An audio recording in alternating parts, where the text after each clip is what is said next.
नमस्कार, स्वागत है आपका न्यूज बुलेटिन में। मैं हूं आपके साथ सुहानी बहुगुना। बुलेटिन की शुरुआत से पहले एक नजर इस वक्त की हेडलाइंस पर। भारत मंडपम पहुंचे प्रधानमंत्री मोदी आईएमटी के 150वें स्थापना दिवस समारोह में होंगे शामिल। दिल्ली में सीएम आतिशी पर आचार संहिता उल्लंघन का आरोप दर्ज हुई एफआईआर।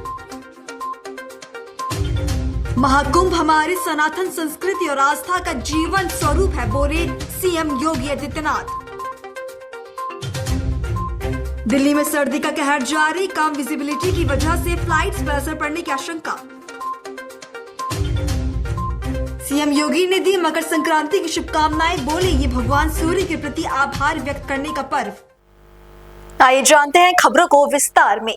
हरियाणा में राज्यसभा सदस्य एवं भाजपा के वरिष्ठ नेता सुभाष बराला ने कहा कि दिल्ली में आप पार्टी की सरकार में भ्रष्टाचार चरम सीमा पर है और आने वाले चुनाव में प्रधानमंत्री नरेंद्र मोदी की अगुवाई में वहां पर भाजपा की सरकार बहुमत के साथ बनेगी। उन्होंने किसान आंदोलन के बारे में कहा कि कांग्रेस पार्टी आज किसानों को गुमराह कर रही है। यमुना नदी की सफाई न होने पर भी उन्होंने चिंता जाहिर की है।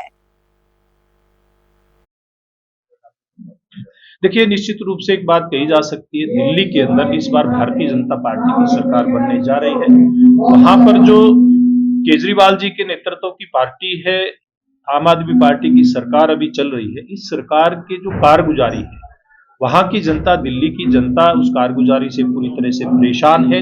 उन्होंने जिस प्रकार से झूठे लारे दिए, झूठे नारे दिए और सुबह जो बात कहते हैं थोड़ी देर के बाद उस पे पलट जाते हैं, शाम तक कोई तीसरी बात कह देते हैं केजरीवाल जी, उनकी पार्टी के नेता। इसलिए इन्होंने अपनी विश्वसनीयता पूरी तरह से खो दी है और दिल्ली की जनता ये चाहती है कि नरेंद्र मोदी जी के नेतृत्व में जो सरकार देश भर के अंदर चल रही है, वही सरकार, उसी पार्टी की सरकार देश दिल्ली के अंदर आए, क्योंकि दिल्ली राष्ट्रीय राजधानी क्षेत्र है। इसलिए दिल्ली को ऐसी सरकार चाहिए जो कहे वो करके दिखाए। वो सरकार भारतीय जनता पार्टी दे सकती है। बड़ा मुद्दा क्या है? देखिए, मुद्दे बहुत हैं। करप्शन दिल्ली में बहुत बड़ा मुद्दा है। सबसे बड़ा मुद्दा करप्शन है। करप्शन के मामले में वहां के मुख्यमंत्री केजरीवाल जी जेल लेकर के आए, कई अन्य उनके मंत्रियों को जेल जाना पड़ा। ये बहुत बड़ा मुद्दा है। अगला मुद्दा ये है कि वो जितने वायदे उन्होंने किए, यमुना जी की सफाई की बात केजरीवाल साहब करते थे, आज फिर वो लारा दे रहे हैं कि अगली बार सरकार आएगी तो हम यमुना जी की सफाई करेंगे। दिल्ली की सड़कें, अगर अंदरूनी आप सड़कों को देखोगे, आज इतनी बुरी तरह से टूटी हुई दिल्ली की सड़कें हैं। आज दिल्ली में सफाई की व्यवस्था किस प्रकार से चरमराई हुई है, ये किसी से छुपा नहीं है।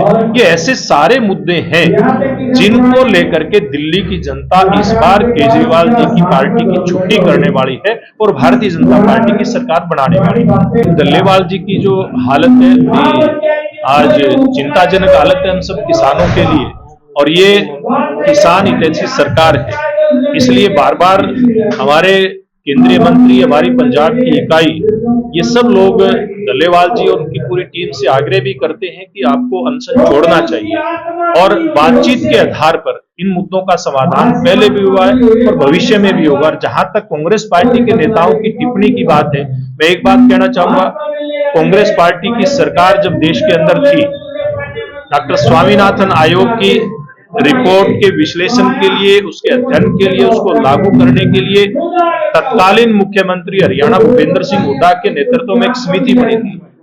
उसने किस प्रकार की रिपोर्ट दी थी? क्या स्वामीनाथन की आयोग की रिपोर्ट के आधार पर लागत के अंदर 50% लाभ जोड़ करके उनकी सरकार ने दिया था क्या? ये देश की जनता जानती है, हरियाणा की जनता जानती है। इसलिए हरियाणा की जनता ने, देश की जनता ने तीसरी बार लगातार भारतीय जनता पार्टी की सरकार देश में भी बनाई, प्रदेश में भी बनाई और नरेंद्र मोदी जी के नेतृत्व में सुनिश्चित हुआ कि लागत के अंदर 50% लाभ जोड़ करके किसानों की उसका फसल का दाम मिले। और हरियाणा के अंदर हमारे मुख्यमंत्री नायब सिंह जी ने इस बात को सुनिश्चित किया कि हरियाणा की सभी 24 फसलें एमएसपी के ऊपर खरीदी जाए। इससे बड़ा किसानों का हित कोई पार्टी की सरकार नहीं कर सकती। मैं पंजाब के मुख्यमंत्री से आपके माध्यम से ये अपील करता हूं कि आप भी किसान के बेटे हैं, आप भी संघर्ष करके यहाँ तक आए हैं। जो व्यवस्था हरियाणा सरकार ने की है, नायब सिंह जी हमारे मुख्यमंत्री ने की है फसलों की खरीद की, अगर आप भी पंजाब के अंदर ये व्यवस्था करोगे तो निश्चित रूप से किसानों की गिरफ्तारी। मकर संक्रांति के पावन अवसर पर ओडिशा के पुरी नीलाद्रि तट पर अंतर्राष्ट्रीय बालुका शिल्पी पद्मश्री सुदर्शन पटनायक ने अपनी बालुका कलाकृति से समग्र विश्व को सुंदर संदेश दिया। उन्होंने बालू की सहायता से अलग अलग पतंगों पर अलग अलग राज्यों में मनाई जाने वाली मकर संक्रांति के नामों को अंकित किया है, जिसे लोगों द्वारा काफी सराहा जा रहा है। हैप्पी मकर संक्रांति को लेकर सारा देश में विभिन्न राज्य में अलग अलग तरीके से फेस्टिवल हो रहा है और सेलिब्रेशन हो रहा है। उसी को लेकर हम लोग ने यहाँ पर साइंस स्कल्पचर क्रिएट किए हैं। इसके साथ ये मैसेज है happy Bihu, happy Lohri, happy Pongal, ये सब एक साथ में हम लोगों ने क्रिएट किया है। देश की जो एकता अखंडता है, जो कल्चरल डाइवर्सिटी है, उसी को हम लोगों ने दिखाया है। इसके साथ ये मैसेज है मेरा देश महान है। इसको बनाने में कितना समय लगा? अराउंड 4 आवर्स टाइम लगा है, मैं और मेरे साथ मेंबर्स। कितना बालू लगा था?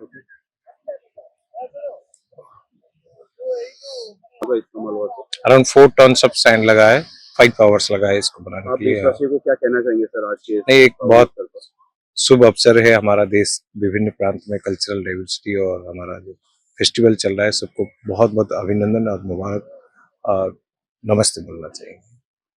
मेरा नाम सुप्रिया सिंह है। मैं सिलीगुड़ी दार्जिलिंग डिस्ट्रिक्ट से आई हूँ, जो कि वेस्ट बंगाल में है, और मुझे यहाँ बहुत अच्छा लग रहा है। मैंने सुदर्शन का जो सैंड आर्ट देखा है वो मैं सेकंड टाइम देख रही हूँ, और ये यूनिटी इन डाइवर्सिटी को रिप्रेजेंट करता है।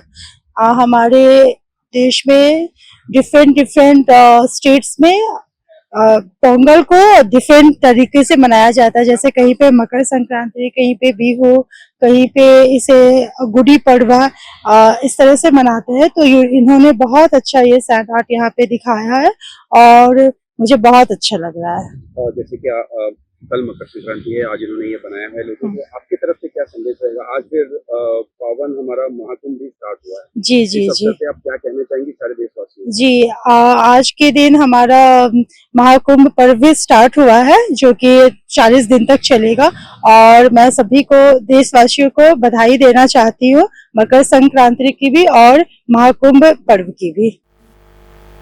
खबर जम्मू कश्मीर से है, जहां थोपल पंचायत के बटौते के निवासी मौजूदा कच्ची सड़क को बदलकर एक पक्की सड़क बनाने का दबाव बना रहे हैं।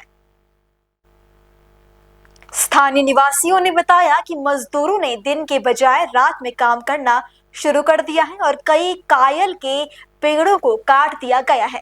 हमारे संवाददाता ने इस बारे में लोगों से बातचीत की, आइए आपको दिखाते हैं उन्होंने क्या कहा।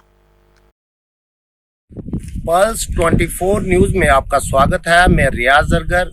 इस समय मैं कुलाला मोहल्ला है यहाँ पे, वहाँ पे मौजूद हूँ। थोपाल पंचायत है ये, यहाँ पे मौजूद हूँ। यहाँ पे कुछ रोड का मसला है, वो सामने आया है।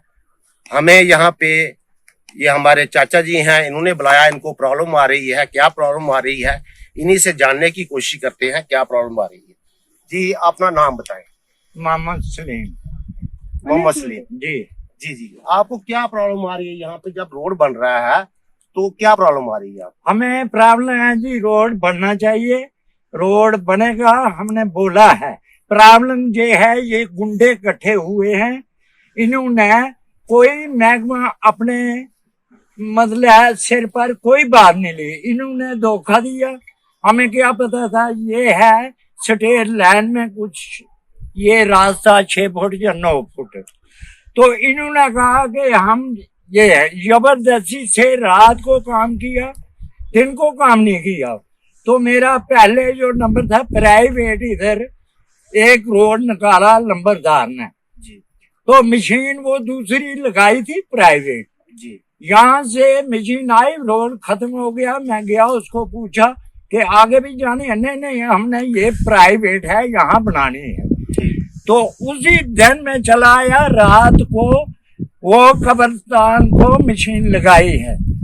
तो मैं दूसरे दिन 12 बजे हमारा भाई का लड़का आया कि चाचा वहाँ आपने कब्रिस्तान में मशीन लगी है, आपको पता है? मैंने बोला नहीं है। तो मैंने इनको फोन किया, ये 2-3 आदमी रात को थे, इनको फोन किया तो ये बोलने लगे हम आए। वे आए, इधर से वहां चला गए। तो मैंने कहा आपने किसको पूछा है कब्रिस्तान में यहाँ लगाई है? तो ये कहने लगे हाँ लगाई है, हमें रोड लेना है। भाई रोड लेना है तो कोई जिम्मेवारी हमें दसो, आप यहाँ के रहने वाले हैं, गरीब आदमी, आपने क्या जिम्मेवारी करनी है? हम सब कुछ देंगे। तो मैंने कहा जिम्मेवार आदमी।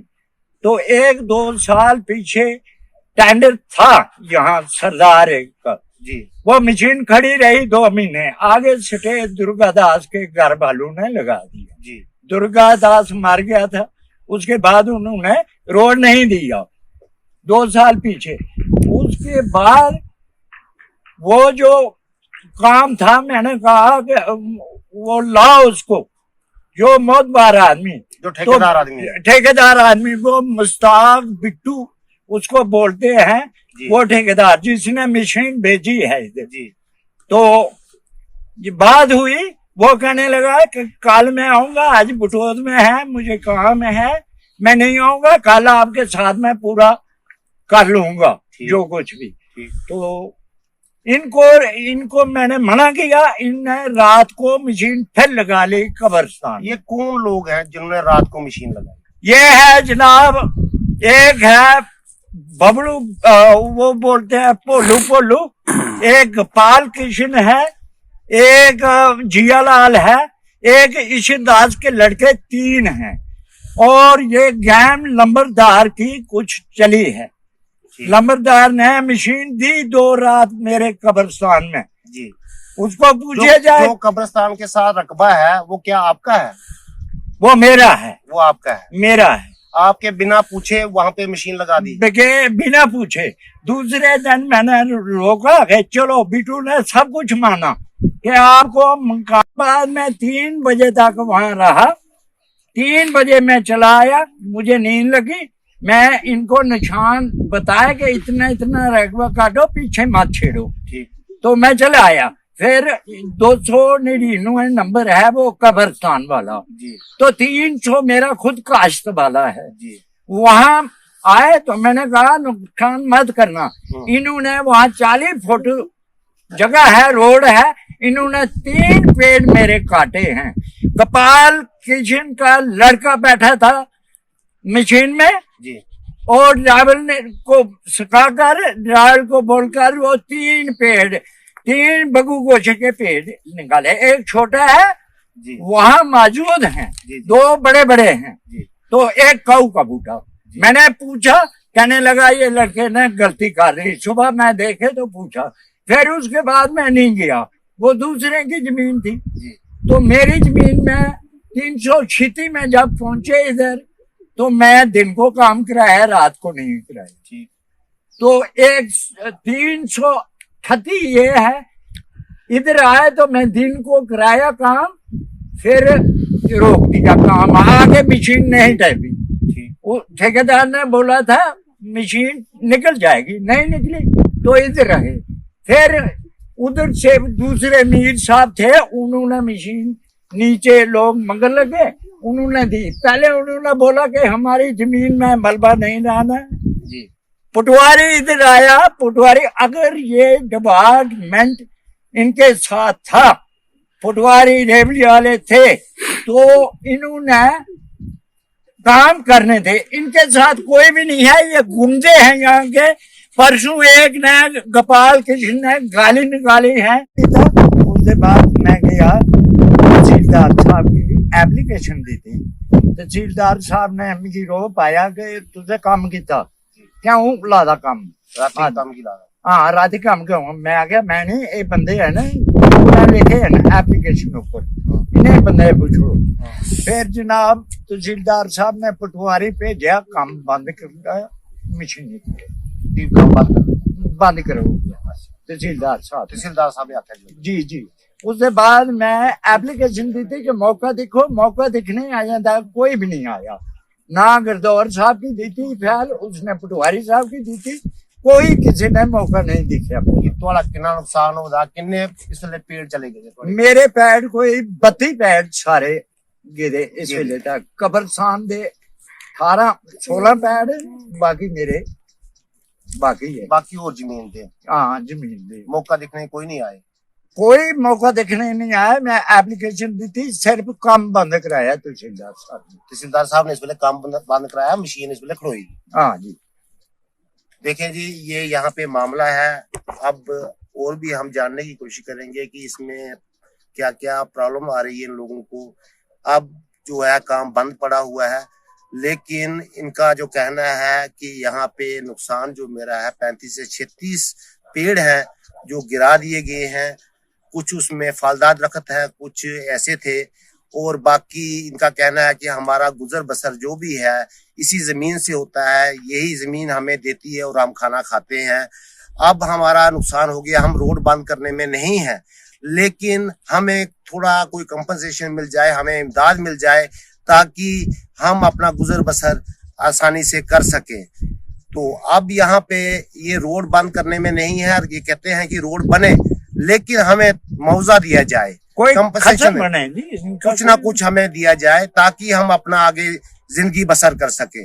बने रहें आप पल्स 24 न्यूज के साथ। मैं रियाज जरगर, जम्मू कश्मीर से। अगली खबर का रुख करते हैं। उत्तराखंड के पौड़ी जिला अस्पताल में स्वास्थ्य सुविधाओं को और बेहतर बनाने के उद्देश्य से जिलाधिकारी डॉक्टर आशीष चौहान ने स्वास्थ्य विभाग के अधिकारियों और व्यापार सभा के पदाधिकारियों के साथ एक बैठक आयोजित की। इस बैठक में स्वास्थ्य सेवाओं को सुदृढ़ बनाने हेतु महत्वपूर्ण निर्णय लिए गए। साथ ही जिलाधिकारी ने जनता को आश्वासित किया है कि जिला अस्पताल में स्वास्थ्य सुविधाओं की कोई कमी नहीं होगी। 31 दिसंबर को PPP की व्यवस्था खत्म होने के बाद में अभी सरकारी या हेल्थ डिपार्टमेंट के माध्यम से ही हमारा DH जो चलाया जा रहा है। तो 14 डॉक्टर्स ऑलरेडी यहाँ अवेलेबल हैं और स्पेशलिस्ट भी हमारे लगभग ज्वाइन कर रहे हैं। कई सारे स्पेशलिस्ट ने ज्वाइन कर लिया, और जैसी व्यवस्थाएं CMO साहब ने और व्यापार मंडल के आपस में बातचीत में व्यापार मंडल भी सेटिस्फाई हुआ है कि हमारी जो स्वास्थ्य संबंधी व्यवस्थाएं, एम्बुलेंसेस की या टेस्ट की या अन्य व्यवस्थाओं को लेके, तो मेरी तरफ से भी ये एश्योरेंस आप लोगों को दी जा रही कि किसी भी इमरजेंसी को लेकर डील किए जाने के लिए हमारा जो DH है या हेल्थ डिपार्टमेंट है वो प्रॉपरली तैयार है। बड़ी खबर उत्तर प्रदेश के कन्नौज से आ रही है, जहां सड़क हादसे में 10 लोग गंभीर रूप से घायल हुए। जहां तेज रफ्तार ट्रैक्टर ट्रॉली अनियंत्रित होकर पलट गई। हादसे में ट्रॉली पर सवार करीब 10 लोगों के घायल होने की सूचना मिली है। घायलों में ज्यादातर महिलाएं और बच्चे शामिल हैं। मुंडन संस्कार के लिए सभी जा रहे थे। दुर्घटना में घायल हुए लोग ठठिया थाना क्षेत्र के तिरवा रोड पर ये हादसा हुआ है। अगली खबर उत्तराखंड की राजधानी देहरादून से, जहां गढ़ीकैंट थाना पुलिस ने बच्चे का अपहरण कर उसे बेचने वाले गिरोह का पर्दाफाश कर दिया है। पुलिस ने गिरोह के 4 सदस्यों को उत्तर प्रदेश में अलग अलग स्थानों से गिरफ्तार कर उनकी निशानदेही पर अपहृत 2 साल के बच्चे को सकुशल बरामद कर लिया है। अभियुक्तों की गिरफ्तारी करने वाली पुलिस टीम को SSP देहरादून ने 25,000 रुपए के नकद पुरस्कार से पुरस्कृत किया है। तारीख को थाना कैंट पर श्रीमती रीना जी हैं, इनके द्वारा बताया गया था कि इनके 2 बच्चे, एक 7 साल का और एक 2 साल का, और ये लापता चल रहा है। और इसकी सूचना के आधार पर, प्रार्थना पत्र के आधार पर एक अपहरण का मुकदमा लिखा गया था। लेकिन जांच के दौरान ही जो 7 साल का जो बच्चा था ये घर वापस आ गया था, और इससे बाद में पता चला कि उनका एक जानने वाला रिश्तेदार है जो राकेश नाम का ही है, वो ही बच्चों को ले गया था। और एक इसमें CCTV फुटेज जब आसपास की चेक की गई तो जो अभियुक्त जो राकेश है, इसके साथ एक महिला भी दिखाई दी जो साथ में बच्चों को ले जा रही थी। क्योंकि ये इनके परिवार से जुड़े हुए हैं और रिश्तेदार भी हैं, तो इसलिए बच्चे वो साथ में चले गए थे।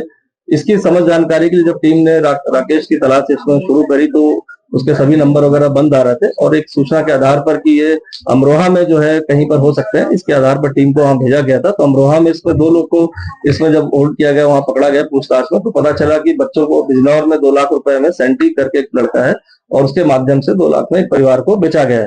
तो इस जानकारी के आधार पर टीम ने जो बच्चे को 2 साल का जो बच्चा है उसको बरामद किया और इसमें जो अभी तक जो 4 लोग की संलिप्तता आई थी, जिसमें राकेश, उसकी बेटी तानिया और इनकी पत्नी है प्रियंका, इनकी अरेस्ट हुई थी। साथ ही साथ जो इसमें सेंटी नाम का लड़का है जो मध्यस्थ के रूप में वहां काम कर रहा था बिजनौर में, जिसने बच्चे को 2 लाख में रुपया था, उसकी गिरफ्तारी की गई है।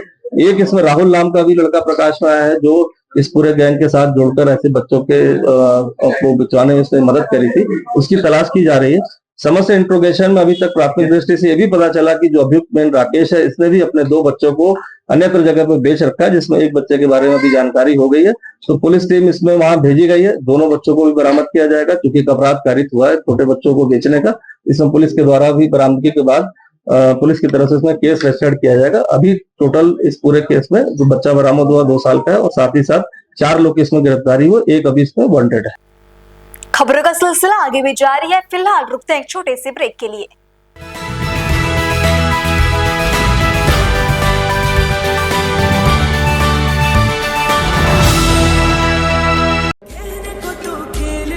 रोजगार डेवलपर्स की ओर से आप सभी को मकर संक्रांति की हार्दिक शुभकामनाएं। रोजगार डेवलपर्स, अ यूनिट ऑफ रोजगार डेवलपर्स एंड प्राइवेट लिमिटेड। घर वही जहां हो आपका भरोसा। पिछले 15 सालों से आपके सपनों का घर हमारी प्रतिबद्धता। रोजगार डेवलपर्स का पता है गणेशपुर शिमला बाईपास रोड, देहरादून। रोजगार डेवलपर्स से संपर्क करने के लिए अभी डायल करें 9897054026 पर या 8433207910 पर।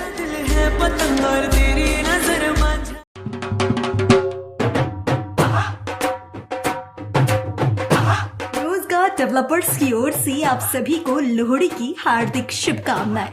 रोजगार डेवलपर्स, अ यूनिट ऑफ रोजगार डेवलपर्स एंड प्राइवेट लिमिटेड।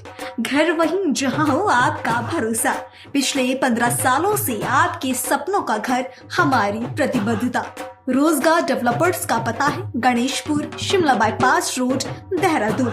रोजगार डेवलपर्स से संपर्क करने के लिए अभी डायल करें 9897054026 पर या 8433207910 पर।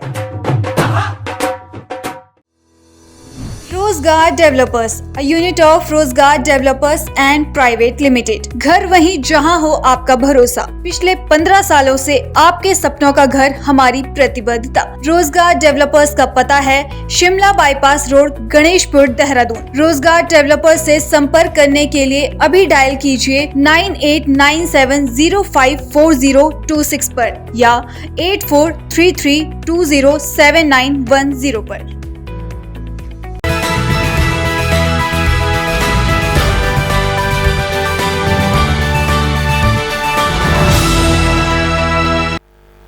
ब्रेक के बाद आपका फिर से स्वागत है। उत्तर प्रदेश के जनपद हापुड़ के ब्रिजघाट पहुंचकर पुलिस उप महानिरीक्षक कलानिधि नेथानी ने सुरक्षा व्यवस्थाओं का जायजा लिया। उन्होंने पत्रकारों को बताया कि ब्रिजघाट पर 70,000 श्रद्धालुओं के आने की उम्मीद है, जिनकी सुविधा और सुरक्षा के व्यापक इंतजाम किए गए हैं। साथ ही घाट पर गोताखोर टीम को भी तैनात किया गया है। ये गढ़मुक्तेश्वर में ये ब्रज घाट पर काफी श्रद्धालुओं की भीड़ रहती है। इस बार भी जो हमारा इनपुट है 70,000 की भीड़ आने की संभावना बताई गई है। इतनी बड़ी भीड़ तो क्राउड मैनेजमेंट के लिए, उनकी सुविधा और सुरक्षा दोनों के लिए यहाँ पर जिला प्रशासन और पुलिस द्वारा व्यापक इंतजाम किए गए हैं। उसी का मुआयना आज किया गया है संयुक्त रूप से। और पूरे क्षेत्र में लगभग 1 से 1.5 किलोमीटर का ये जो क्षेत्र है तटवर्ती, इसमें पैदल गश्त भी किया गया है और संदिग्ध लोगों की तलाशी भी ली गई। इसमें हमारी LIU की टीम को सक्रिय किया गया है। साथ ही हमारे गोताखोर और अन्य जो नाव आदि हैं उनको भी तैयार हालत में रखा गया है ताकि किसी भी दुर्घटना से भी बचा जा सके। कुल मिलाकर के श्रद्धालुओं के लिए एक सुरक्षित एवं व्यवस्थित स्थल को तैयार किया गया है और यहाँ पे जो CO SDM है इनके द्वारा भी तत्परता से SHO और आदि टीम के साथ कार्य किया जा रहा है। नगर पालिका से भी जो EO हैं वो भी यहाँ पे मौजूद थी, उनके द्वारा भी यहाँ पर काफ़ी व्यवस्थाएं की गई। तो आने वाले श्रद्धालु जिस तरीके से सर आते हैं तो उसमें कई बार ट्रैफिक जाम की स्थिति भी यहाँ पर देखने को मिल जाती है, उसके लिए भी सर कोई दिशा निर्देश दिए? ट्रैफिक कंट्रोल के लिए यहाँ पर स्टैंडर्ड ड्रिल है और हाईवे से कैसे पार्किंग दोनों साइड बनी हुई है। जो भी श्रद्धालु आते हैं गाड़ी पार्किंग में ले जाई जाती है, वहाँ पार्क की जाती है, फिर वो स्नान के लिए आगे बढ़ते हैं। केंद्रीय मंत्री अनुप्रिया पटेल सोमवार को सोनभद्र में आयोजित क्रांतिकारी तिलका मांझी के बलिदान दिवस कार्यक्रम में शामिल हुई। तिलका मांझी के चित्र पर माला अर्पण और दीप प्रज्वलित कर कार्यक्रम की शुरुआत की गई। मंच से जनता को संबोधित करते हुए अनुप्रिया पटेल ने पार्टी का जमकर बखियान किया और कहा कि गरीब दबे कुचले की हर आवाज अपना दल हर मंच पर उठाती रहेगी। रॉबर्ट्सगंज लोकसभा के पूर्व सांसद पकौड़ी लाल कौल के नई पार्टी गठन के फैसले को उनका निजी निर्णय बताया। कहा कि लोकतंत्र में नई पार्टी बनाने के लिए कोई भी स्वतंत्र है। अपना दल एस की ओर से उन्हें पर्याप्त सम्मान दिया गया। लेकिन आपके यहाँ के जो पूर्व सांसद थे पकौड़ी लाल कौल ने उन्होंने अलग पार्टी बना लिया है, तो इसमें कितना असर पड़ेगा आपकी पार्टी? देखिए ऐसा है, ये लोकतंत्र में पार्टी बनाने के लिए कोई भी स्वतंत्र नहीं। जहाँ तक हमारी पार्टी के पूर्व सांसद जी की बात है, हमारी पार्टी ने उन्हें अवसर दिया, वो सांसद बने। उनके बेटे राहुल कौल मेरे छोटे भाई की तरह थे, वो विधायक बने पार्टी से। उनका असमय निधन हो गया, एक लंबी बीमारी से, कैंसर जैसी गंभीर बीमारी से वो ग्रस्त रहे और हमारी पार्टी ने सोचा कि कम उम्र में वो चले गए, उनके परिवार के प्रति हमारी कोई जिम्मेदारी बनती है। उनकी पत्नी को विधायक का चुनाव हमारी पार्टी ने तय किया लड़वाने का, विधायक चुनी गई। उसके बाद पार्टी ने तय किया कि हम उन्हें अवसर दें, वो सांसद भी बन सके। तो हमारी जो जिम्मेदारी थी वो हमने पूरी की। बाकी पूर्व सांसद जी का रुख जो है ये आप लोग चुनाव के दौरान भी देखा, चुनाव के बाद भी देखा, उसके संबंध में और मुझे कुछ नहीं। जहाँ पे उन्होंने पार्टी की कल जो घोषणा की है वो अम्बेडकर मूर्ति जो कल तोड़ दी गई, मैंने कह दिया जो कहना। मैडम ये आशीष पटेल जी के ऊपर जो महाकुंभ के ऊपर कि जब यहाँ से साधु संत जाने लगे तो इन्हें भी लेते जाएं, योगी जी को लेकर के उनका बयान है, क्या कहना है?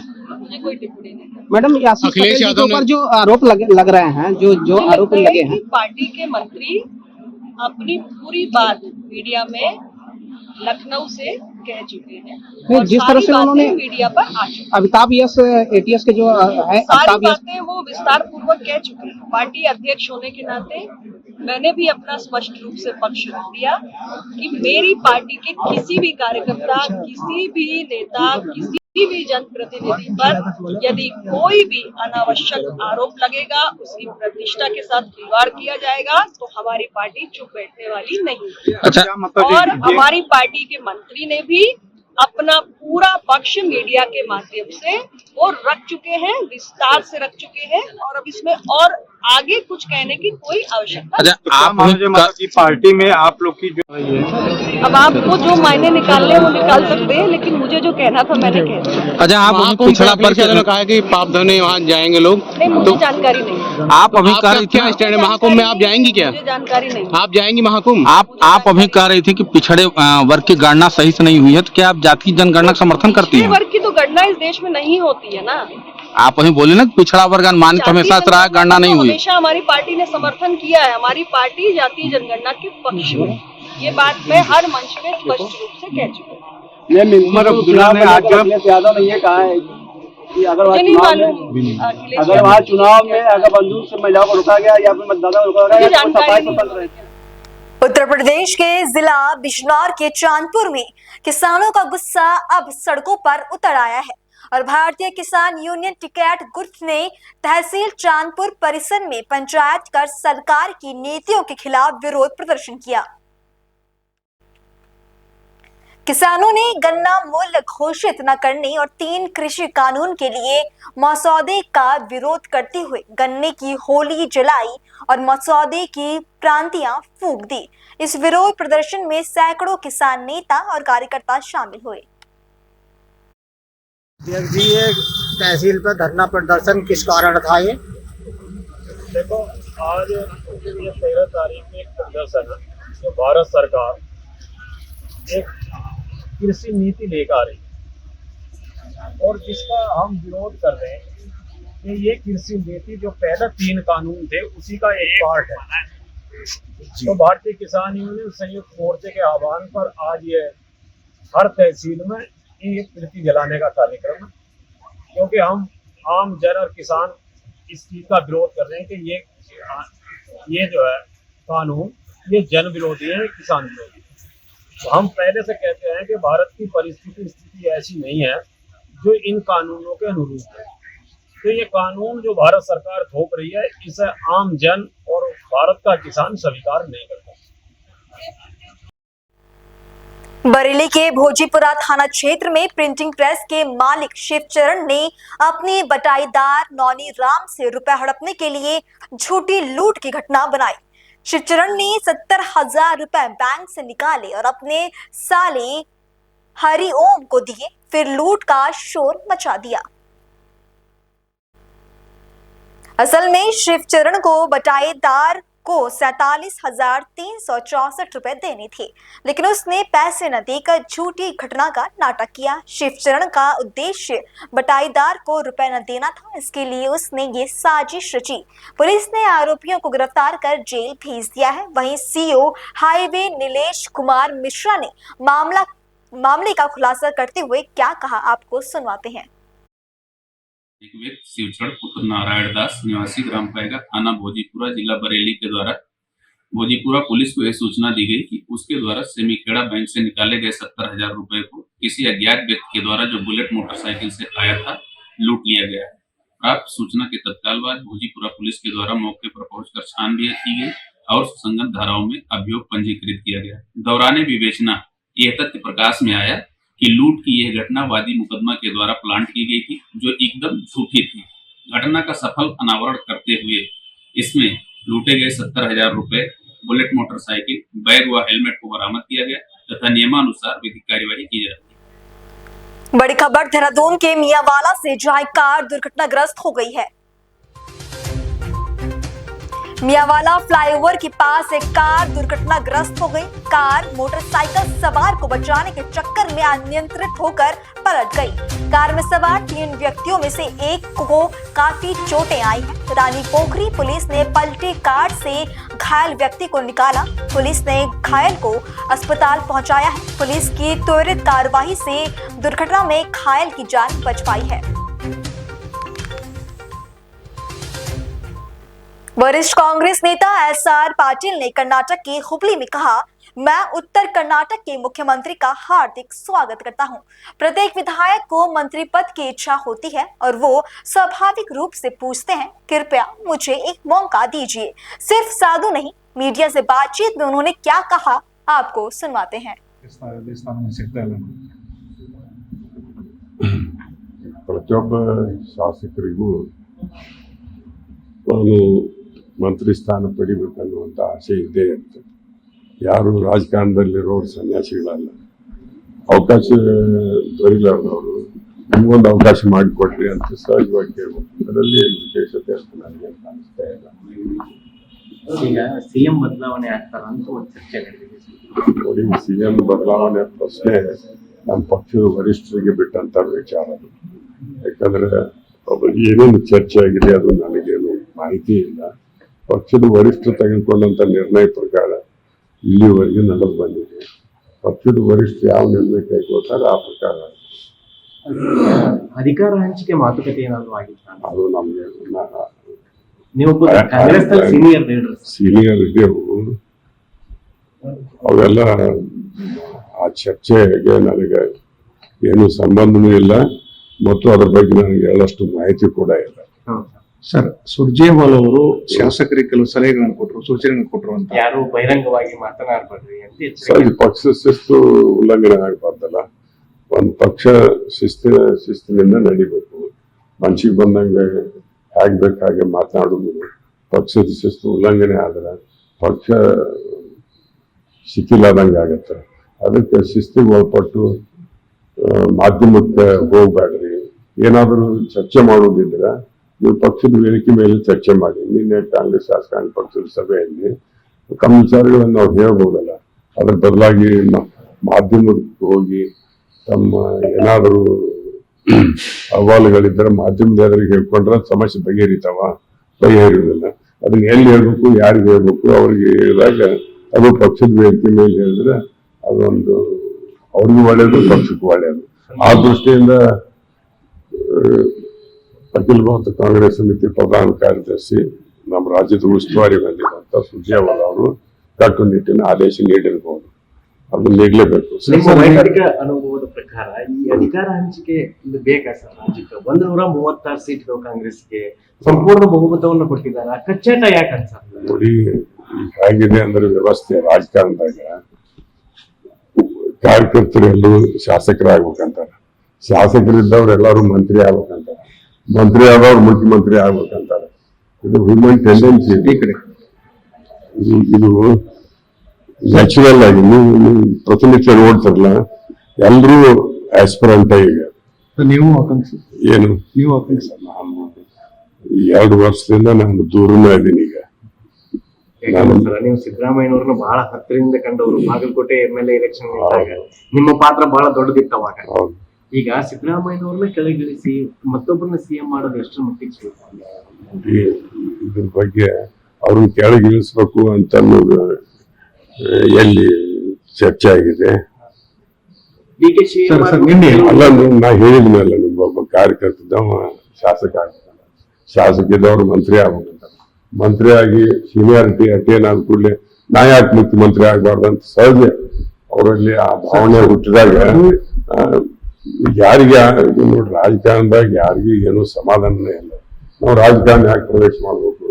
ನಮ್ಮ ದೃಷ್ಟಿಯಲ್ಲಿ ಹೋದಾದ್ರೆ ಜನರ ದುಃಖ ದುಮ್ಮಾನಕ್ಕೆ ನಾವು ಭಾಗಿಯಾಗಬೇಕು, ಜನರ ಕಣ್ಣೀರು ಒರೆಸ್ಬೇಕು, ಜನಸೇವೆ ಮಾಡ್ಬೇಕಂತ ರಾಜಕಾರಣದಾಗ ಬರ್ಬೇಕಾಗಿದೆ. ಈಗೇನಾಗಿದೆ, ರಾಜಕಾರಣ ಯಾವ ಮಟ್ಟಕ್ಕೆ ಬಂದು ಮುಟ್ಟಿದೆ, ನನ್ನ ಬಾಯಿಲಿಂದ ಹೇಳಿದ್ರೆ ನನ್ನ ಬಾಯಿನ ಹೊಲಸಾಗತ್ತೆ. ಅದಕ್ಕೆ ನಾ ಹೇಳಕ್ ಸರ್ ಇನ್ನು ಇಂಪಾರ್ಟೆಂಟ್ ಏನಂದ್ರೆ, ನಿನ್ನೆ ಸಿದ್ದರಾಮಯ್ಯರು ತ್ಯಾಗದ ಮಾತುಗಳನ್ನ, ವೈರಾಗ್ಯದ ಮಾತುಗಳನ್ನ ಆಡಿದ್ದಾರೆ. ನೋಡಿದೆ ಪತ್ರಿಕೆ ಮುಖಾಂತರ. ಅಲ್ಲ, ಸಹಜ ಅವರಲ್ಲಿ ಆ ಭಾವನೆಗಳು ಬಂದಿದ್ದಾವ.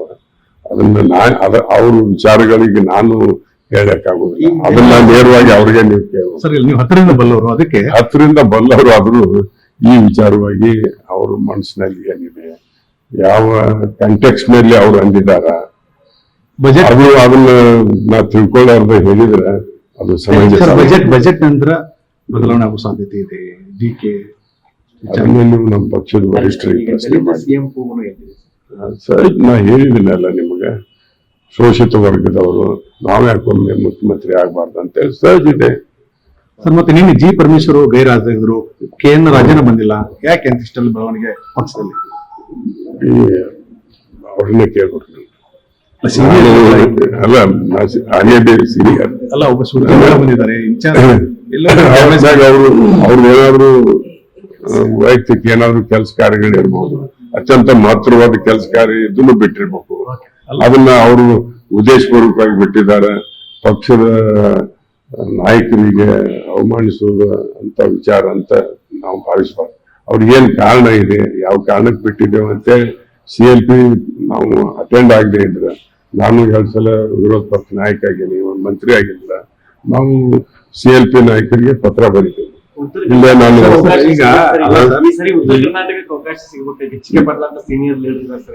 ನಾನು ಅವರು ಇವರು ಅಂತ ಹೇಳುವುದಿಲ್ಲ. ಉತ್ತರ ಕರ್ನಾಟಕಕ್ಕೆ ರಾಜಕೀಯದಲ್ಲಿ ಸೂಕ್ತವಾದಂತಹ ಪ್ರಾತಿನಿಧ್ಯ ಸಿಗಬೇಕು. ಯಾಕಂದ್ರೆ ಉತ್ತರ ಕರ್ನಾಟಕ ಎಲ್ಲಾ ದೃಷ್ಟಿಯಿಂದ ಇವತ್ತು ಮಲ್ತಾಯಿ ಧೋರಣೆಗೆ ಒಳಗಾಗಿದೆ. ಇದೇನು ಖಡಾಖಂಡಿತವಾಗಿ ಯಾವುದೇ ಪಕ್ಷದ ಸರ್ಕಾರಗಳಿರಲಿ, ನಮ್ಮ ಉತ್ತರ ಕರ್ನಾಟಕ ವಿಶೇಷವಾಗಿ ಮಲ್ತಾಯಿ ಧೋರಣೆ ಅನುಸರಿಸ್ಕೊತಾ ಬಂದದ್ದು ನಿಯಂತ್ರಣದಲ್ಲಿ. ಇವತ್ತು ನೋಡ್ರಿ, ನಮ್ಗೆಲ್ಲ ನೀರಾವರಿ ಯೋಜನೆ, ಪ್ರಮುಖ ನೀರಾವರಿ ಯೋಜನೆ ಕೃಷ್ಣ ಮೇಲ್ದಂಡೆ ಯೋಜನೆ 3ನೇ ಹಂತ ಇನ್ನೂ ಆಗ್ತಾ ಇಲ್ಲ. ಡಿಸಿಷನ್ ಬಂದು Krishna water dispute tribunal 2 number 2 ಅಂದ್ರೆ ಜಸ್ಟಿಸ್ ಬ್ರಿಜೇಶ್ ಕುಮಾರ್ ಅವರು ವರದಿ ಕೊಟ್ಟಾಗ, ಜಜ್ಮೆಂಟ್ ಕೊಟ್ಟಾಗನೇ ಈಗ ಮತ್ತೆ 13 ವರ್ಷ ಆಯ್ತು. 130 TMC ನೀರು, 130 TMC ನೀರು ಆಂಧ್ರಕ್ಕೆ ಹೋಗುತ್ತೆ. 13 ವರ್ಷದಿಂದ ಆಂಧ್ರಕ್ಕೆ ಹೋಗಕತ್ತೀವಿ. ಯಾವ್ದು ಅಲ್ಲಿ wholeheartedly I will welcome. If anybody will become Chief Minister of from Uttar Karnataka, I will welcome it. और अब आपको बता दें कि ओडिशा की राजधानी भुवनेश्वर में सरकारी कचरे की गाड़ी में आग लगने से लोगों में हड़कंप मच गया। देखते ही गाड़ी में भयंकर विस्फोट हो गया है। हालांकि इस धमाके में किसी के हताहत होने की खबर सामने नहीं आई। बता दें कि घटना शहर के चंद्रशेखरपुर और डमना रास्ते के बीच में हुआ है। गाड़ी में सवार लोग जब तक कुछ समझ पाते तब तक गाड़ी आग की चपेट में आ गई थी। वीडियो में देखा जा सकता है कि किस तरह से गाड़ी आग के गोले में बदल गई है।